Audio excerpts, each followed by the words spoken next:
साथियों, परमात्मा पर्याप्त है। जानते हैं पुस्तक जीवन पथ के प्रदीप, लेखक डॉक्टर प्रणव पांड्या, पृष्ठ 106। अनेक तरह से अनेक संपत्तियों की खोज में बाहर भटका, ये मिली भी लेकिन अंत में उन्हें विपत्ति पाया।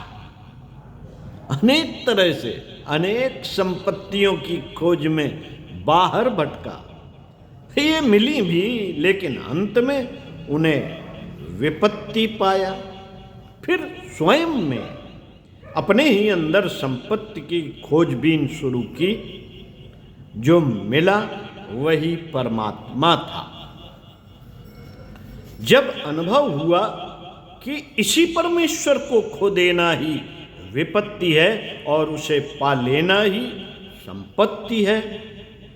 पुरानी कथा है, किसी चारण ने एक सम्राट की बहुत तारीफ की, उसकी स्तुति में अनेक सुंदर गीत गाए। यह सब उसने कुछ पाने की लालसा में किया। उसकी प्रशंसा से सम्राट हंसता रहा।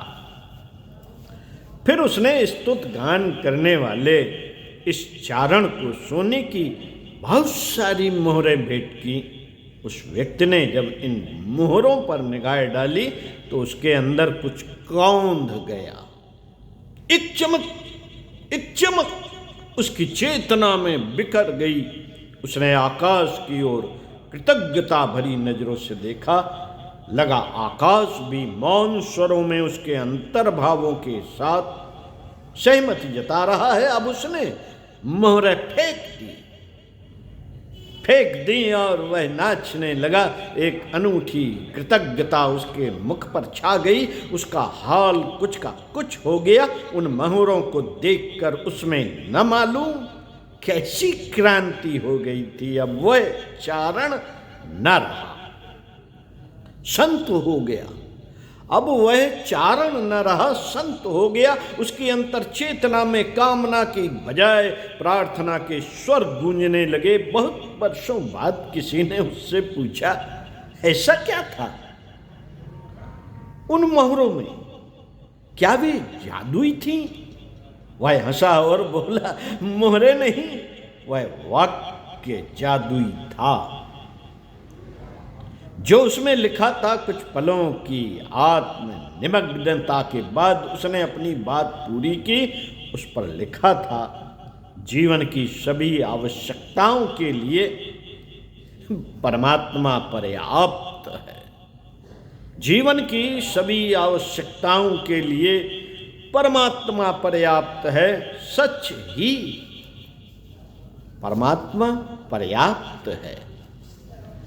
जो जानते हैं वे सभी सच की गवाही देते हैं। यह जीवन की गहरी अनुभूति है।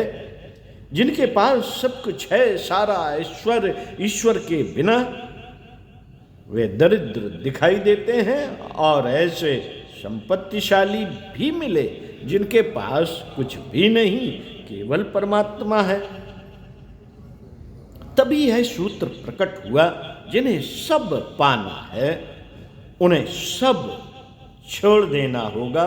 जो सब छोड़ने का साहस रखते हैं वे स्वयं प्रभु को पा लेते हैं। उनके सामने यह सच अनायास ही उजागर हो जाता है कि परमात्मा पर्याप्त है।